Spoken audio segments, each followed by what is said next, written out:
जय हिंद दोस्तों, आप लोगों का एक बार फिर से मिशन लुसेंट टेलीग्राम ग्रुप के यूट्यूब चैनल पर स्वागत है।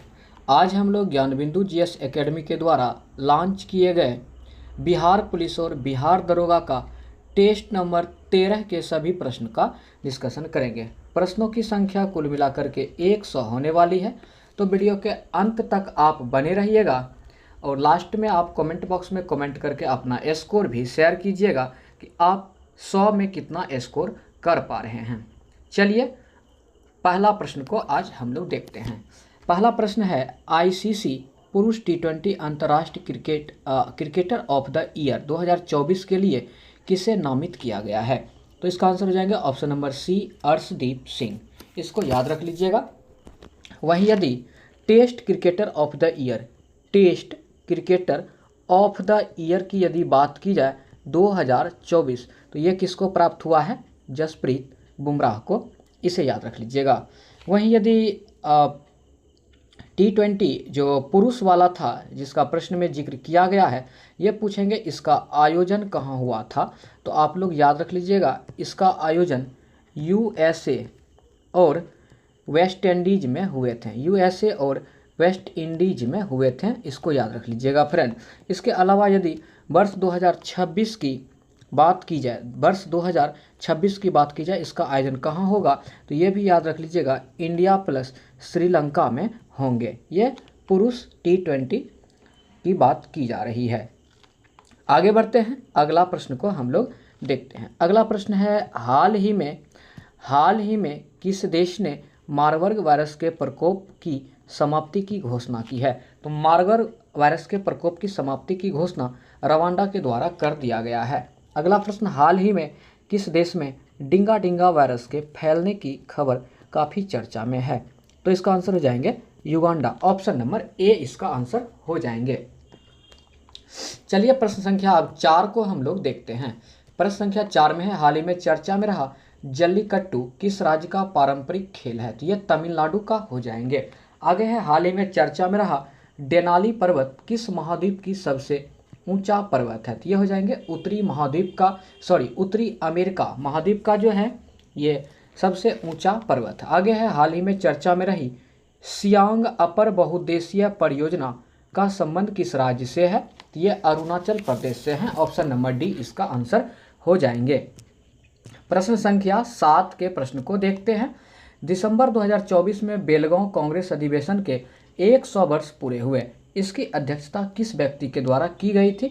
तो बेलगांव अधिवेशन की अध्यक्षता महात्मा गांधी के द्वारा किए गए थे, इसको याद रख लीजिएगा। और यदि पूछेंगे महात्मा गांधी सर्वप्रथम किस अधिवेशन में भाग लिए थे, तो ये याद रखिएगा 1901 का कौन सा अधिवेशन?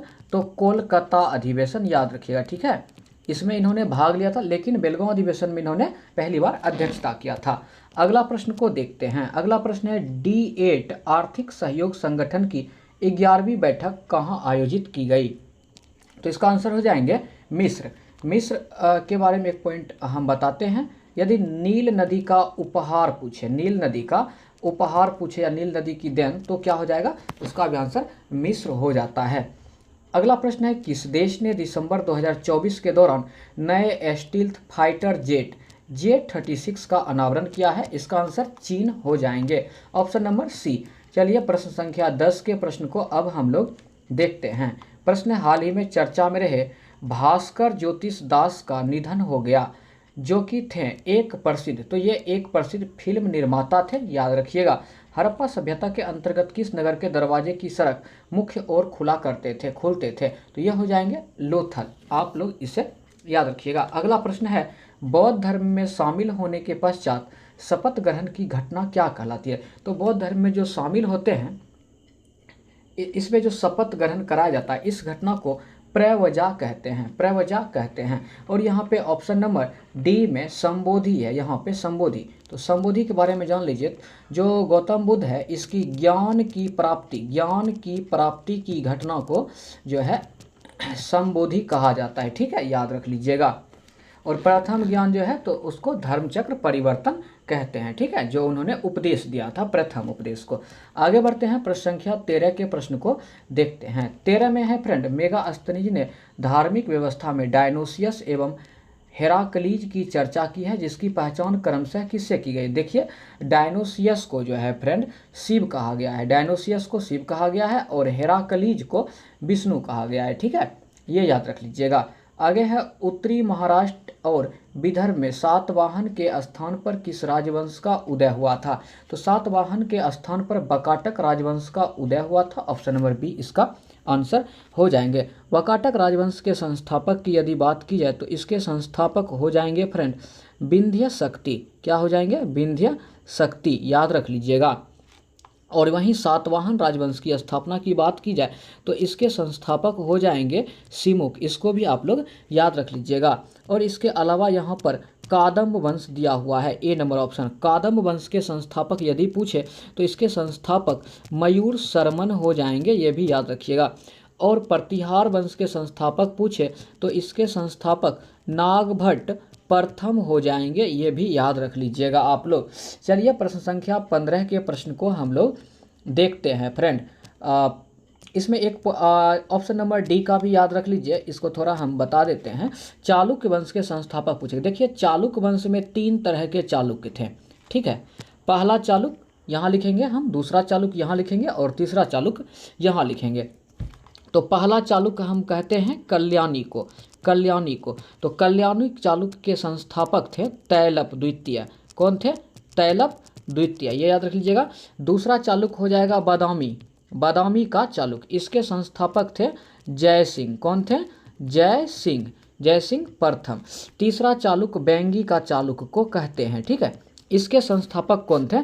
तो विष्णुवर्धन, याद रख लीजिएगा, विष्णुवर्धन। ठीक है, हम शॉर्ट फॉर्म में लिख दिए हैं। चलिए आगे बढ़ते हैं। अब अगला प्रश्न को हम लोग देखते हैं। प्रश्न संख्या 15, भक्ति की अवधारणा का विकास किस काल में हुआ था। तो भक्ति की अवधारणा का विकास मौर्योत्तर काल में हुआ है। Option number B. कबीर ने किसे संतों का संत कहा है। तो कबीर ने रैदास को संतों का संत कहा है। आगे निम्नलिखित में से कौन सा कथन सही है। तो उस भूमि पर लिए जाने वाला लगान को उस्र कहा जाता था। देखिए यहाँ पे थोड़ा पॉइंट अधूरा है, लेकिन इसके बारे में हम थोड़ा भी जिक्र कर देंगे। तो इसको चलिए सही कहते हैं। आगे है जकात एक प्रकार का कर जो मुसलमानों को अपनी धन संपत्ति पर देना होता था। दोनों सही है, ऑप्शन नंबर सी हो जाएगा, दोनों सही है। देखिए फ्रेंड, जो उस्र जो एक प्रकार का कर था, तो सबसे पहले तो ये लिया किससे जाता था, तो मुसलमान से। ठीक है, तो इसमें 2 प्रकार के कर हुआ करते थे। जो प्राकृतिक संसाधन था, प्राकृतिक संसाधन वाले जो उपज वाले भूमि थे, यहाँ पे हम ना थोड़ा सा लिख देते हैं, प्राकृतिक संसाधन वाले जो उपज वाले भूमि थे वहाँ से 1/10 लिया जाता था, मतलब बारिश वगैरह हुआ करता था। जहाँ पर जो है कृत्रिम संसाधन वाले भूमि थे, ठीक है, यहाँ पे हम थोड़ा सा शॉर्ट फॉर्म लिख रहे हैं, कृत्रिम संसाधन वाले भूमि थे, वहाँ पर उस्र जो है उपज का 1/5 भाग लिया जाता था। और ये लिए किससे जाते थे, तो मुसलमान से ही। ठीक है, तो ए और बी दोनों कथन सही है। चलिए प्रश्न संख्या 18 को देखते हैं। निम्नलिखित में से किस शासक को शाहे बेखबर के नाम से जाना जाता है। तो बहादुर शाह प्रथम को, इसे याद रख लीजिएगा। चलिए प्रश्न संख्या अब 19 के प्रश्न को हम लोग देखते हैं। बंदा बहादुर के बचपन का नाम क्या था, तो लक्ष्मण दास था। बंदा बहादुर के बचपन का नाम क्या था, तो लक्ष्मण दास था। 1633 ईस्वी में पूर्वी भारत में अंग्रेज ने पहला कारखाना कहाँ स्थापित किया था। तो पूर्वी भारत में अंग्रेज ने पहला कारखाना ओडिशा में स्थापित किया था। काल कोठरी की त्रासदी किस नवाब के शासनकाल से जुड़ी है। तो देखिए काल कोठरी की त्रासदी जो है ये सिराजुद्दौला के शासनकाल से जुड़ी हुई है। और ये काल कोठरी की त्रासदी की घटना कब हुई थी, तो 20 जून 1756 को, इसे याद रख लीजिएगा। इससे एक क्वेश्चन और बनता है फ्रेंड, आप लोग इसको भी याद रखिएगा। क्वेश्चन पूछेंगे काल कोठरी घटना के रचयिता कौन है, रचयिता कौन है, तो आप याद रखिएगा इसके रचयिता जो हैं जेड हॉलवेल थे। ठीक है, जेड हॉलवेल थे। ये भी बहुत अच्छा प्रश्न है, इसको याद रख लीजिएगा। काल कोठरी के रचयिता जो है, घटना के रचयिता कौन थे, तो जेड हॉलवेल। अगला प्रश्न देखते हैं हम लोग। अगला प्रश्न संख्या 22 को देखते हैं। स्वामी विवेकानंद ने रामकृष्ण मिशन की स्थापना कब की थी। तो रामकृष्ण मिशन की स्थापना इन्होंने 1897 में किया था। और पूछेंगे यदि रामकृष्ण मठ की स्थापना इन्होंने कब किया था, तो 1887 में, ये याद रख लीजिएगा। 1893 में जो है फ्रेंड इन्होंने शिकागो के धर्म सम्मेलन में भाग लेने के लिए वहाँ पर गए हुए थे ये याद रख लीजिएगा, ठीक है। आगे बढ़ते हैं, अगला प्रश्न, निम्नलिखित कथन पर विचार करें। पहला है 1906 में आगा खां ढाका के नवाब सलीमुल्लाह तथा मोहसिन मुल्क के नेतृत्व में मुस्लिम लीग की स्थापना हुई थी, बिल्कुल सही है। आगे है 1897 में पुणे के प्लेग कमिश्नर रैंड एवं एमहर्स्ट की हत्या चापेकर बंधु ने कर दी थी, ये भी सही है। तो सही कथन पूछा है तो 1 और 2 दोनों सही है। फ्रेंड यहाँ पर एक चीज़ याद रखिएगा, चापेकर बंधु, बंधु का मतलब भाई, चापेकर बंधु 2 भाई थे, इसमें दोनों का नाम कभी कभी आपसे पूछ सकता है, ठीक है। तो दोनों भाई का नाम याद रखिएगा, एक था दामोदर, एक था दामोदर और दूसरा याद रखिएगा बालकृष्ण, बालकृष्ण थे, ठीक है, याद रखिएगा। चापेकर बंधु में 2 भाई कौन थे, एक दामोदर थे, दूसरा बालकृष्ण थे, ठीक है। आगे बढ़ते हैं, अगला प्रश्न को हम लोग देखते हैं। अगला प्रश्न है, चटगांव शस्त्रागार हमला किस ईस्वी में हुआ था। तो चटगांव शस्त्रागार हमला जो है ये 1930 में हुए थे। कब, तो 18 अप्रैल को, 18 अप्रैल को। और चटगांव शस्त्रागार से संबंधित व्यक्ति कौन हो जाएंगे, तो सूर्यसेन हो जाएंगे। कौन, सूर्यसेन। सूर्यसेन का उपनाम जो है फ्रेंड मास्टर दा है, मास्टर दा के नाम से इसे जाना जाता है, ये भी याद रख लीजिएगा। अगला प्रश्न को देखते हैं, निम्नलिखित घटना को क्रम अनुसार व्यवस्थित करें। चलिए ठीक है, क्रम अनुसार हम लोग व्यवस्थित करते हैं।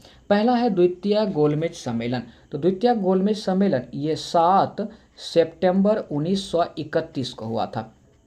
आगे है व्यक्तिगत सत्याग्रह, तो ये 17 अक्टूबर 1940 को हुआ था, ठीक है।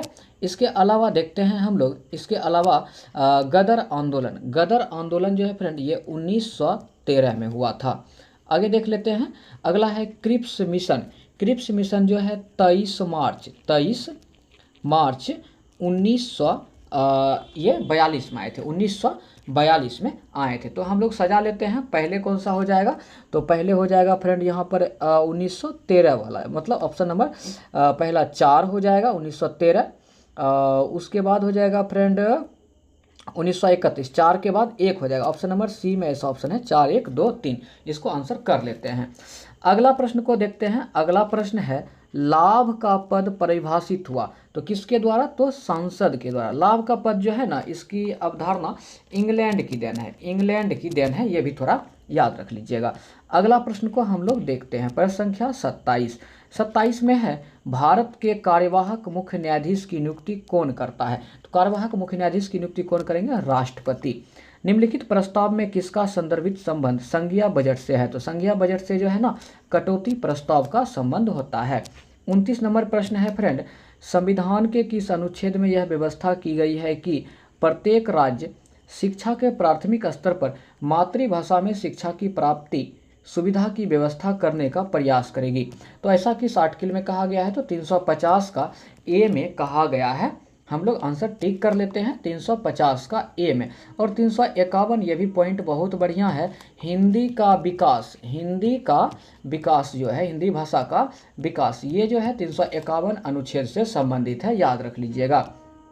प्रश्न संख्या 30, भारत के निर्वाचन आयोग के कार्य हैं। पहला है सांसद एवं राज्य विधानमंडल के सभी चुनाव करवाना, सही है। राष्ट्रपति और उपराष्ट्रपति पदों के सभी चुनाव करवाना, यह भी सही है। किसी राज्य में स्वतंत्र एवं निष्पक्ष चुनाव के लिए अनुकूल दशा न होने पर राष्ट्रपति शासन लगाए जाने की संस्तुति करना, ये तो गलत है ना, ऑप्शन 3 गलत है। आगे है निर्वाचन सूची तैयार करने के कार्य, निरीक्षण, निर्देशन एवं नियंत्रण, ये सही है। 1 2 और 4 सही है, तो ऑप्शन नंबर बी में है 1 2 और 4, ठीक है, इसको याद रख लीजिएगा फ्रेंड।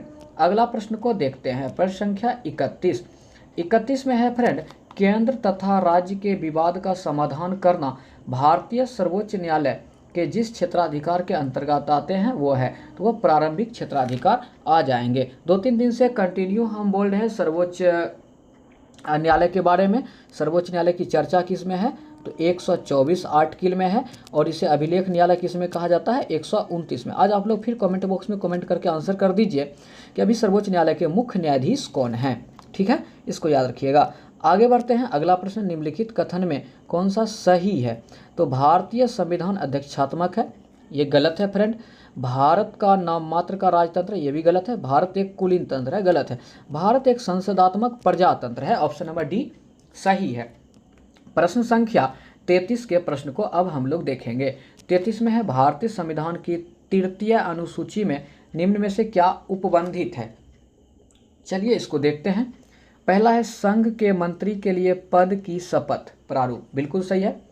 दूसरा है, उच्चतम न्यायालय के न्यायाधीश द्वारा ली जाने वाली शपथ का प्रारूप, यह भी सही है। तीसरा है, भारत के राष्ट्रपति के लिए पद का शपथ प्रारूप। भारत की राष्ट्रपति के लिए जो पद का शपथ प्रारूप है यह आर्टिकल 60 में है फ्रेंड, इसको याद रखिएगा। ऑप्शन नंबर 3 गलत है। सांसद के सदस्य द्वारा ली जाने वाली शपथ का प्रारूप 4 सही है। 1, 2 और 4 सही है। ऑप्शन नंबर सी के साथ हम लोग चलेंगे, ठीक है। आगे बढ़ते हैं, अगला प्रश्न को देखते हैं। फ्रेंड, अगला प्रश्न है, भारत में मत देने का अधिकार निम्नलिखित अधिकार में से कौन सा है। तो संवैधानिक अधिकार है। मत देने का अधिकार जो है संवैधानिक अधिकार है। और मत देने का अधिकार ये किस आर्टिकल में है फ्रेंड, तो 326 आर्टिकल में है, इसको याद रख लीजिएगा, ठीक है। आगे बढ़ते हैं और अगला प्रश्न को हम लोग देखते हैं। प्रश्न संख्या 35, निम्नलिखित वक्तव्यों पर विचार कीजिए और नीचे दिए गए कूट से सही उत्तर चुनिए। तो देखिए, पहला है, राज्य वित्त आयोग एक संवैधानिक निकाय है, बिल्कुल सही। आगे है, संघीय वित्त आयोग पंचायत को वित्तीय सहायता देने के लिए संस्तुति नहीं कर सकता। ये तो गलत बोल रहा है ना कि नहीं कर सकता, ये गलत बोल रहा है। तो ऑप्शन नंबर ए सही है, मतलब बोल सकते हैं हम लोग कि ए सही है किंतु आर गलत। Option number C. और राज्य वित्त आयोग की बात आएगी तो इसकी चर्चा 243 का आई में है। और राज्य वित्त आयोग का गठन कौन करते हैं, तो राज्यपाल करते हैं, ये भी आप लोग याद रख लीजिएगा। आगे बढ़ते हैं, 36 नंबर के प्रश्न को अब हम लोग देखते हैं। ऐसे धुआंरे जिनसे सल्फर डाइऑक्साइड गैस ज़्यादा मात्रा में निकलती है क्या कहलाता है। तो इसे सोल्फाटारा कहा जाता है फ्रेंड, इसको याद रखिएगा, सोल्फाटारा कहा जाता है। अगला प्रश्न है, निम्नलिखित में से कौन सा कथन सही है। पहला है, वायुमंडलीय विक्षोभ के रूप में होने वाली विसर्पण को ही जेट स्ट्रीम कहा जाता है, बिल्कुल सही है। ग्रीष्म ऋतु में जेट प्रवाह 35 से 60 डिग्री अक्षांश पर होता है, यह भी सही है। तो 1 और 2 दोनों ही सही है। आगे है, सर्वाधिक घना बसा द्वीप कौन सा है, तो जावा है। जावा ये किस देश का एक द्वीप है, तो ये इंडोनेशिया का एक द्वीप है, याद रख लीजिएगा, ठीक है। आगे बढ़ते हैं, अगला प्रश्न को देखते हैं। प्रश्न संख्या 39, कुछ जनजाति है और कुछ क्षेत्र हैं, जैसे कि एस्किमो जनजाति कनाडा एवं ग्रीनलैंड में पाए जाते हैं, सही है। बंटू जनजाति साउथ अफ्रीका दक्षिण अफ्रीका में पाए जाते हैं। खिरगिज मध्य एशिया में पाए जाते हैं। बुशमैन जो है सहारा मरुस्थल, ये गलत है। बुशमैन कालाहारी मरुस्थल में पाया जाता है, ठीक है, याद रख लीजिएगा, कालाहारी मरुस्थल में ये पाए जाते हैं। तो ऑप्शन नंबर डी जो है क्या था, गलत, क्योंकि गलत ही पूछा गया था। आगे फिर है, किसका मिलान गलत है। देखिए, फिजी की राजधानी सुबा सही है। किरीबाती की राजधानी बैरिकी सही है। तुवालू की राजधानी फूनाफुटी सही है। पापुआ न्यू गिनी की राजधानी मजूरो, ये गलत है। पापुआ न्यू गिनी की राजधानी जो है फ्रेंड ये गलत है, मजूरो। इसकी राजधानी हो जाएंगे पोर्ट मोरस्बी। इसकी राजधानी कहाँ हो जाएंगे, पोर्ट मोरस्बी, याद रख लीजिएगा। ऑप्शन नंबर डी आपका आंसर हो जाएंगे। प्रश्न संख्या 41 के प्रश्न को हम लोग देखते हैं। भारत के कौन से ऐसे 2 राज्य हैं जिसकी सीमाएं केवल एक राज्य से मिलती है। तो इसका आंसर हो जाएंगे फ्रेंड मेघालय तथा सिक्किम। ये 2 ऐसे राज्य जिसकी सीमा केवल एक राज्य से मिलती है, जैसे कि सिक्किम की सीमा केवल वेस्ट बंगाल से मिलती है और मेघालय की सीमा केवल असम से मिलती है, ये याद रख लीजिएगा। आगे है फ्रेंड, लघु हिमालय शिवालिका से किसके द्वारा अलग होती है। तो लघु हिमालय और शिवालिका आपस में अलग होती है ये मेन बाउंड्री फॉल्ट के द्वारा, ठीक है।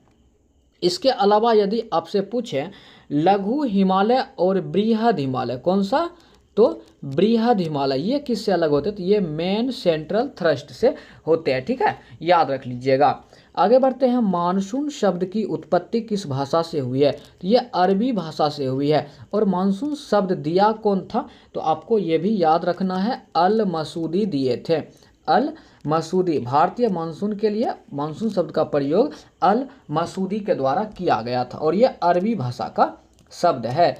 प्रश्न संख्या 44 के प्रश्न को देखते हैं। देश में चीनी का सबसे बड़ा उत्पादक राज्य, तो ये हो जाएंगे महाराष्ट्र। आगे है भारत में राष्ट्रीय राजमार्ग की लंबाई के अनुसार कौन सा क्रम सही है? तो पहले स्थान पे महाराष्ट्र, फिर उत्तर प्रदेश, फिर राजस्थान आ जाएंगे, ऑप्शन नंबर सी। आगे है किसका मिलान गलत है? वीर सावरकर अंतर्राष्ट्रीय हवाई अड्डा पोर्ट ब्लेयर, ये बिल्कुल सही है। आगे देखते हैं, अगला पॉइंट है फ्रेंड, लाल बहादुर शास्त्री अंतर्राष्ट्रीय हवाई अड्डा वाराणसी, ये भी सही है। सरदार वल्लभ भाई पटेल अंतर्राष्ट्रीय हवाई अड्डा अहमदाबाद, ये भी सही है। अन्ना अंतर्राष्ट्रीय हवाई अड्डा, ये जो है रायपुर, ये गलत है। ये कहाँ पर हो जाएगा? तो ये चेन्नई में हो जाएंगे, याद रख लीजिएगा, चेन्नई तमिलनाडु में, ठीक है। आगे बढ़ते हैं, लेप्चा जनजाति कहाँ निवास करती है? लेप्चा जनजाति, तो ये सिक्किम में निवास करते हैं। आगे है 2011 की जनगणना के अनुसार निम्नलिखित राज्यों में से किसमें अनुसूचित जनजाति की संख्या का प्रतिशत उसके कुल जनसंख्या के प्रतिशत के हिसाब से निम्न था, यानी न्यूनतम था? तो उत्तर प्रदेश का ऑप्शन नंबर ए इसका आंसर हो जाएंगे। 49 नंबर प्रश्न को अब हम लोग देखते हैं, दक्षिण भारत का पर्यावरण संरक्षण से संबंधित आंदोलन कौन था? तो दक्षिण भारत पूछा है तो अपिक्को आंदोलन, ठीक है। अपिक्को आंदोलन से संबंधित यदि व्यक्ति पूछा जाएगा तो पांडुरंग हो जाएगा, पांडुरंग हेगड़े, याद रख लीजिएगा फ्रेंड, हेगड़े, ठीक है। हालांकि इससे और भी नाम आपको मिल सकते हैं, लेकिन जो फेमस नाम था हम वो बोल दिए हैं। इसी तरह चिपको आंदोलन से संबंधित यदि व्यक्ति पूछा जाएगा तो चिपको आंदोलन में हम शॉर्ट फॉर्म में लिखते हैं, एक तो सुंदरलाल बहुगुणा, एस फॉर सुंदरलाल, एक है CH चंडी प्रसाद, ठीक है। उसके अलावा एक और फेमस नाम है गौरा देवी, एक और फेमस नाम है कौन? गौरा देवी। तो कौन कौन है? S for Sundarlal Bahuguna, CH से चंडी प्रसाद और एक गौरा देवी। इसी तरह नर्मदा बचाओ आंदोलन, इससे संबंधित याद रखिएगा नाम मेधा पाटेकर, मेधा थोड़ा सही कर देते हैं, मेधा पाटेकर, ठीक है। इसके अलावा इसमें एक और नाम है बाबा आमटे, बाबा आमटे, ये भी याद रख लीजिएगा आप लोग, ठीक है। तो चलिए अगला प्रश्न को अब हम लोग देखते हैं। अगला प्रश्न है, निम्नलिखित में से आम की एक बीज रहित प्रजाति कौन सी है? तो सिंधु। आगे है, धुरीन नामक विषैला तत्व किसमें पाया जाता है? तो धुरीन नामक विषैला तत्व ये ज्वार में पाए जाते हैं। प्रश्न संख्या 52 के प्रश्न को अब हम लोग देखेंगे, भारत में अतिरिक्त दूध उत्पादन करने वाले राज्यों में निम्नलिखित में से कौन सा जोड़ा सही है? तो इसमें हो जाएगा उत्तर प्रदेश, पंजाब और राजस्थान, ऑप्शन नंबर बी। अंडा उत्पादन में विश्व में भारत का क्या स्थान है? तो तृतीय स्थान है, ऑप्शन नंबर सी। राष्ट्रीय अश्व अनुसंधान केंद्र कहाँ स्थित है? ये हिसार में है, ऑप्शन नंबर सी। आगे बढ़ते हैं, अगला प्रश्न को देखते हैं। अगला प्रश्न है, इंटरनेशनल बैडमिंटन फेडरेशन की स्थापना कब की गई थी? तो 1934 में। किस खेल में एथलीट धातु की गेंद को हवा में फेंकता है? तो shot put, option number B. Trimurti Bhavan किस व्यक्ति से संबंधित है? तो त्रिमूर्ति भवन ये पूछा है तो जवाहरलाल नेहरू से संबंधित है, ऑप्शन नंबर बी इसका आंसर हो जाएंगे। मेड ऑफ अलियांस के नाम से किसे जाना जाता है? तो जॉन हॉफ आर्क को जाना जाता है, ऑप्शन नंबर डी हो जाएंगे। प्रश्न संख्या 59 के प्रश्न को देखते हैं और गलत पूछा है तो गलत हम लोग देखते हैं।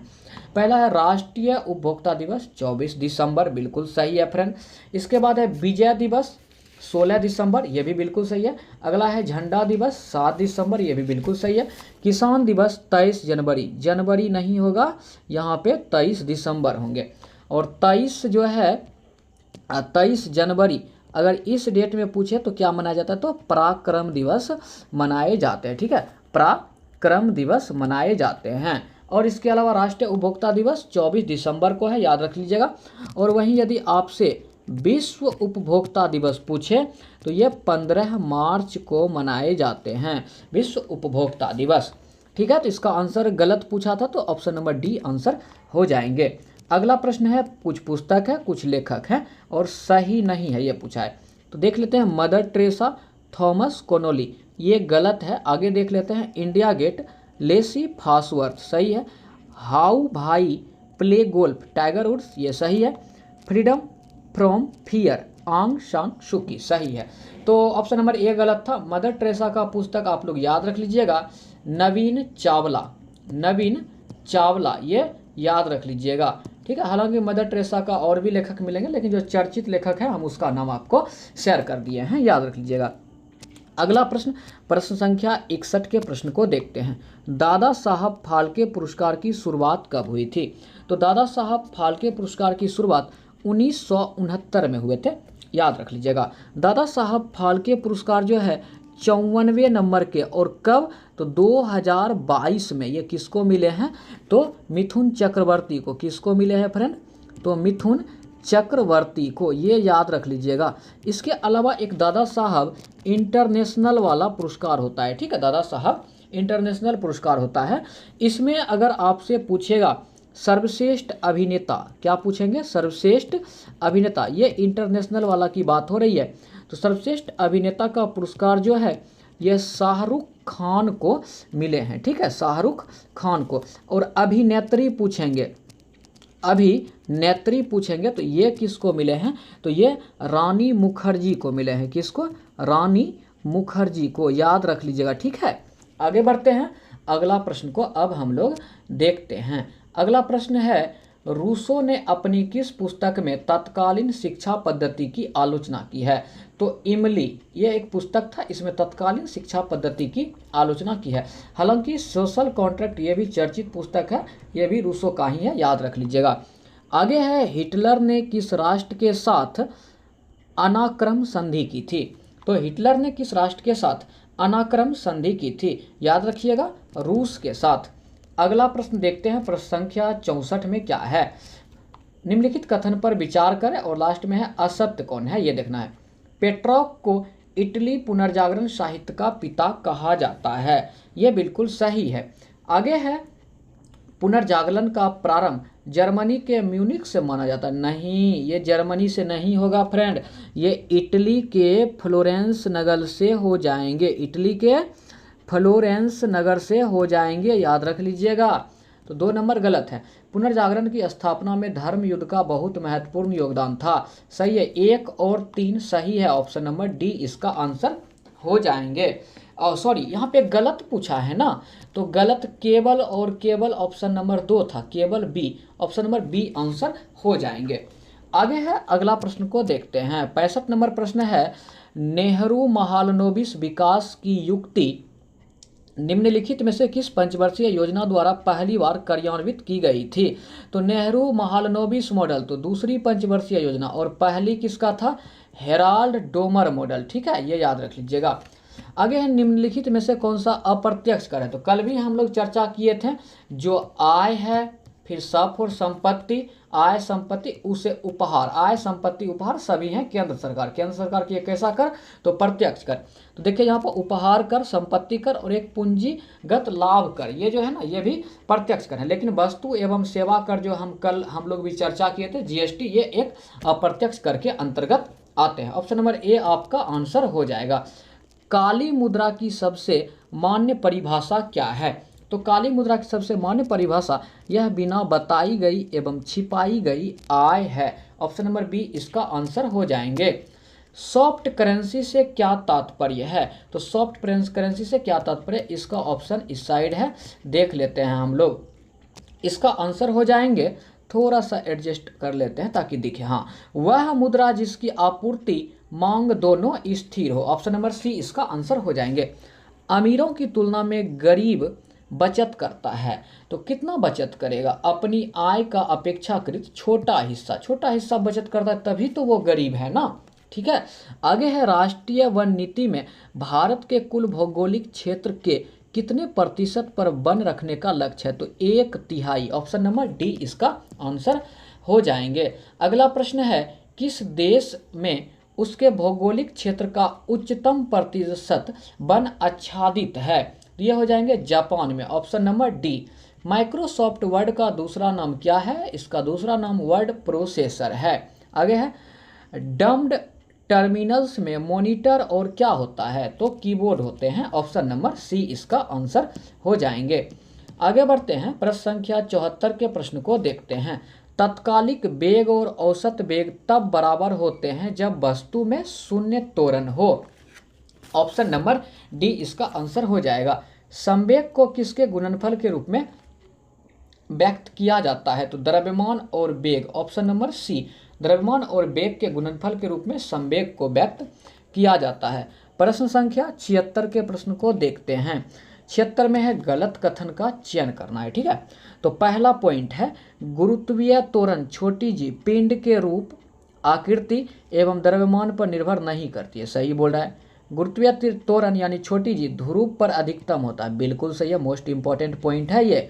आगे है गुरुत्वीय त्वरण छोटी जीव भूमध्य रेखा पर न्यूनतम होता है। ये भी बहुत बढ़िया पॉइंट है। आगे है यदि लिफ्ट किसी त्वरण से ऊपर की ओर जा रही हो तो किसी पिंड का आभासी भार उसके वास्तविक भार से कम होगा। फ्रेंड, जब ऊपर जा रहा है ना, ऊपर जा रहा है तो कम नहीं होगा, क्या होगा, अधिक होगा। ठीक है, और जब ऊपर से नीचे आता है तब वो कम होता है। ठीक है, तो ऑप्शन नंबर डी जो है आपका गलत था। ठीक है, ऑप्शन नंबर डी आपका आंसर हो जाएंगे। 77 नंबर का प्रश्न है किसी गोलाकार दर्पण की परावर्तक सतह के व्यास को क्या कहा जाता है? तो छेद कहा जाता है। ठीक है, इसको याद रख लीजिएगा, क्या कहा जाता है, छेद या एपेक्चर कहा जाता है। ठीक है, आगे बढ़ते हैं। अगला क्वेश्चन देखिएगा, श्वेत प्रकाश का एक किरण पुंज किसी कांच के प्रिज्म से होकर गुजरता है और एक स्पेक्ट्रम प्राप्त होता है। सबसे कम झुकने वाला रंग होगा सबसे कम लाल और सबसे अधिक हो जाएगा अधिक बैगनी। ठीक है, याद रख लीजिएगा। तो सबसे कम पूछा है तो लाल आंसर हो जाएंगे। आगे निम्नलिखित में से किस विद्युत उपकरण का कार्य सिद्धांत जूल के तापन नियम पर आधारित है? तो Emerson rod, Emerson rod option number C इसका आंसर हो जाएंगे। प्रश्न संख्या 80, चुंबक के उत्तरी ध्रुव पर चुंबकीय क्षेत्र रेखाएं कैसी होगी? तो चुंबक का जो होता है इस साइड नॉर्थ है, इस साइड साउथ पोल है, तो इस इधर से निकलती है और इधर एंट्री करती है, इस तरह से होता है। ठीक है, ये याद रख लीजिएगा।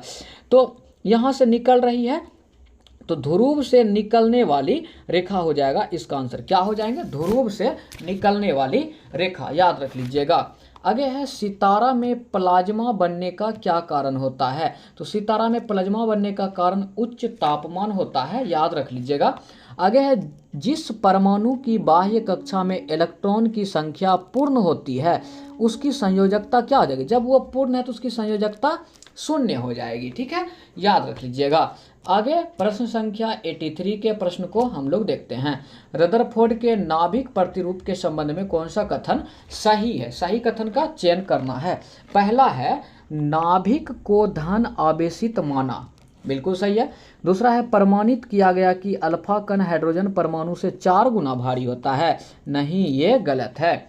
सौर परिवार से तुलना की जा सकती, किसका? तो रदरफोर्ड के नाभिकीय प्रतिरूप का। ठीक है, यह भी सही है। आगे है थॉमसन मॉडल से सहमति दर्शाता है, नहीं, गलत है। ठीक है, तो 1 और 3 इसमें सही हो जाएंगे, ऑप्शन नंबर ए में ही है। प्रश्न संख्या 84 के प्रश्न को थोड़ा ध्यान से समझने की जरूरत है।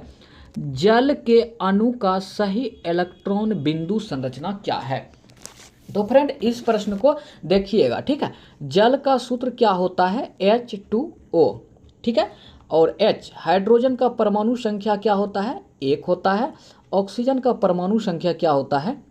8 होता है। ठीक है, तो अब आप लोग पढ़े होंगे जैसे जो आवर्त होते हैं K, L, M, इस तरह से सूचित किया जाता है। K में होता है 2, फिर L में होता है 8। इसको कैसे हम लोग निकालते हैं? 2n² से। जैसे K 1 नंबर में है, L 2 नंबर में है, इसी तरह M 3 नंबर में है। तो पहला कोष का हम लोग कैसे निकालेंगे? यहाँ पे देखिए n, एक जो है ना 1 नंबर में K है, तो n को हम जो है नंबर से हमेशा सूचित करेंगे। तो यहाँ पे पहला कोष का निकालते हैं 2 गुना पहला का हो जाएगा 1, n क्या रखेंगे मान 1, 1 का स्क्वायर 1, तो क्या हो गया? देखिए 2 हो गया। इसी तरह दूसरा कोष का हम निकालेंगे, जैसे 2n² फॉर्मूला है 2 गुना, अब n का मान 2 का स्क्वायर कितना हो जाएगा? देखिए 2 गुना 2 का स्क्वायर 4, क्या हो गया? 8। तो दूसरे कोष के लिए 8 की जरूरत है। अब यहाँ पर थोड़ा समझने की जरूरत है। देखिए हाइड्रोजन का परमाणु संख्या कितना था? 1। मान लीजिए इसको पहला आवर्त में जब हम इसको रखेंगे 1, तो इसको पूरा करने के लिए, इसके आवर्त को या अष्टक को पूरा करने के लिए क्या चाहिए? 1 और की आवश्यकता है। ठीक है, यहाँ तक आप समझ गए। इसी तरह जैसे हम ऑक्सीजन का क्या परमाणु संख्या होता है? 8। तो पहले आवर्त में हम मान लीजिए यहाँ नीचे लिखते हैं 2 हम रख दिए, अब कितना बचा? 6 बचा। दूसरे आवर्त में हम 6 डाल दिए, तो दूसरे आवर्त में चाहिए कितना हमको? 8 चाहिए ना, तो इसको पूरा करने के लिए क्या कितना और हमको चाहिए, तो यहाँ पर 2 इलेक्ट्रॉन की आवश्यकता है। ठीक है, 2 इलेक्ट्रॉन की आवश्यकता है। और आप यहाँ पे थोड़ा ये भी याद रखिएगा, बाहरी कक्षा में जितने यहाँ पर इलेक्ट्रॉन होते हैं यही इसके संयोजी इलेक्ट्रॉन कहलाते हैं, और अंदर में जितने होते हैं वो कोर इलेक्ट्रॉन कहते हैं। चलिए इसको अब हम लोग थोड़ा सजाते हैं। मान लीजिए यहाँ पर ऑक्सीजन है, ठीक है, ये ऑक्सीजन है, और इस साइड हाइड्रोजन है, और यहाँ पर भी हाइड्रोजन है। ठीक है, तो हाइड्रोजन को 1 दे दिए, इसका परमाणु संख्या 1 है, और इसको भी हम लोग 1 दे दिए। ठीक है, अब ऑक्सीजन के लिए देखिए देते हैं, यहाँ पर जो ऑक्सीजन है इसके बाहरी कक्षा में कितना था, 2 के बाद 6 थे, है ना, और इसको 8 पूरा करने के लिए 2 की आवश्यकता है। तो चलिए पहले हम 6 जो है इसके बाहरी कक्षा में डाल देते हैं, 2 इधर डाल देते हैं, 2 इधर डाल देते हैं, और 2 यहाँ डाल देते हैं। देखिए ध्यान से थोड़ा समझिएगा, तो 6 जो संयोजी इलेक्ट्रॉन है हम डाल दिए हैं। अब ऑक्सीजन को कितना चाहिए, 8 चाहिए टोटल, तो ये 2 लेगा, तो ये 2 क्या करेगा, देखिए ये 2 क्या करेगा, इससे ये जो हाइड्रोजन का था ये हम दे दिए, और इधर वाला इसको दे दिए। ठीक है, यहाँ दे दिया, और हाइड्रोजन भी अपने अपना जो है वो अष्टक पूरा करेगा, तो उसको 1 था लेकिन वो 1 ले लिया ऑक्सीजन का, और इधर वाला भी ऑक्सीजन का ये 1 ले लिया, तो हाइड्रोजन का भी ये हो गया 2 पूरा, और ऑक्सीजन का देखिए 8 पूरा हो गए। कैसे 8 पूरा हो गए, तो अभी हम लोग गिन लेते हैं। देखिए 2 यहाँ पे है, 2 यहाँ पे है, 4 2 6 2 8, तो ये इस तरह का जहाँ पर भी आपको दिख रहा है वो आंसर हो जाएंगे। तो यहाँ पे देखिए किसमें है, ये तो गलत है, ये भी गलत है, और इसमें दिख तो रहा है लेकिन वो जो है उस तरह का स्ट्रक्चर नहीं है। लेकिन ऑप्शन नंबर ए में जो है हम एक यहाँ पे और पॉइंट डाल देते हैं। ठीक है, एच के साइड में डाल देते हैं पास में, चलिए छोटा सा दिख रहा है, डाल दिए हैं, तो ऑप्शन नंबर ए आपका आंसर हो जाएंगे। आगे बढ़ते हैं, निम्नलिखित में से कौन सा खनिज का अधात्विक रूप है। देखिए खनिज का अधात्विक रूप क्या हो जाएगा, अभ्रक हो जाएगा। त्वचा के नीचे और आंतरिक अंगों के बीच के ऊतक क्या होते हैं, बसीय ऊतक होते हैं, यह भी याद रख लीजिएगा। प्रश्न संख्या 87 में निम्नलिखित में से कौन शरीर कोशिकाओं को 2 परत से बनाता है, मतलब निम्नलिखित में से कौन सा शरीर कोशिकाओं की 2 परत से बना होता है, तो हाइड्रा।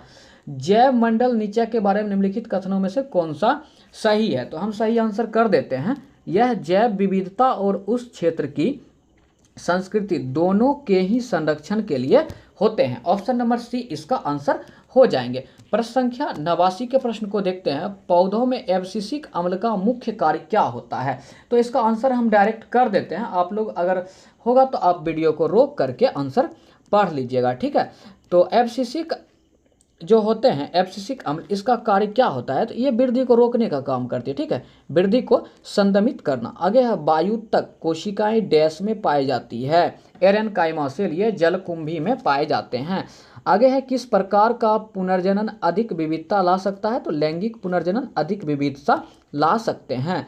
और 92 में है पाचन के बाद कार्बोहाइड्रेट को परिवर्तित कर दिया जाता है ग्लूकोज में, ऑप्शन नंबर बी। मानव शरीर में मौजूद निम्नलिखित कोशिकाओं में से किस में माइटोकॉन्ड्रिया नहीं पाया जाता है, तो लाल रक्त कोशिका में माइटोकॉन्ड्रिया नहीं पाए जाते हैं। अपवाद में जो है ऊंट और लामा के लाल रक्त कण में माइटोकॉन्ड्रिया पाए जाते हैं, ये याद रख लीजिएगा। प्रश्न संख्या 94 के प्रश्न को देखते हैं, मायोसिन और एक्टिन क्या है, तो मांसपेशी का ये प्रोटीन है। क्या है, मांसपेशी का प्रोटीन, ऑप्शन नंबर ए। मानव प्रजनन प्रणाली का कौन सा हिस्सा मां के रक्त से भ्रूण को पोषण प्राप्त करने में मदद मिलता है, गर्भनाल, अप्रा, प्लेसेंटा, यही सभी हो जाएंगे। ठीक है, सभी एक ही नाम है। बौद्ध साहित्य विनय पिटक एवं दिघ निकाय से जानकारी मिलती है, किसकी जानकारी मिलती है, तो मगध के राजतंत्र एवं वैशाली के गणतंत्र के बारे में, और मौर्य उत्तर बिहार के बारे में। ए और बी दोनों सही है, ऑप्शन नंबर सी के साथ चलेंगे। आगे है प्रश्न संख्या 97 के प्रश्न को हम लोग देखते हैं। 97 निम्नलिखित में से बिहार सोशलिस्ट पार्टी के संस्थापक कौन थे, तो फूलन प्रसाद वर्मा। और कांग्रेस सोशलिस्ट पार्टी के संस्थापक पूछेंगे तो जयप्रकाश नारायण हो जाएंगे।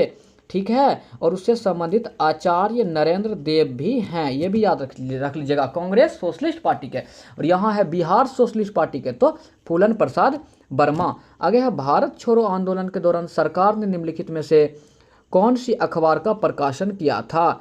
तो भारत छोड़ो आंदोलन के दौरान सरकार ने कौन सी अखबार का प्रकाशन किया था? तो ये हो जाएंगे पटना न्यूज, पटना न्यूज। आगे है राज्य के मंत्री परिषद सामूहिक तौर पर किसके प्रति उत्तरदायी होते हैं? तो विधान सभा के प्रति। प्रश्न संख्या 100, ग्राम पंचायत का कोई सदस्य स्वयं लिखकर अपनी सदस्यता से त्यागपत्र किसे देता है? तो ग्राम पंचायत के मुखिया को, और ये 7 दिन बाद प्रभावी हो जाता है, ये भी याद रख लीजिएगा। ठीक है, तो फ्रेंड ये आज का आखिरी प्रश्न था। टोटल हम लोग 100 प्रश्न का डिस्कशन किए हैं अभी। यदि आपको सेशन अच्छा लगा हो तो एक लाइक जरूर कर दीजिएगा, आपके लाइक से हमारा मनोबल बढ़ता है। यदि आप कोई सजेशन देना चाहते तो कमेंट बॉक्स में अवश्य सजेशन हमारे लिए दीजिए, ताकि अगले वीडियो में हम उसको इम्प्रूवमेंट कर सकें। और अभी तक आप हमारे चैनल्स पर नए हैं तो चैनल्स को सब्सक्राइब भी कीजिए। धन्यवाद।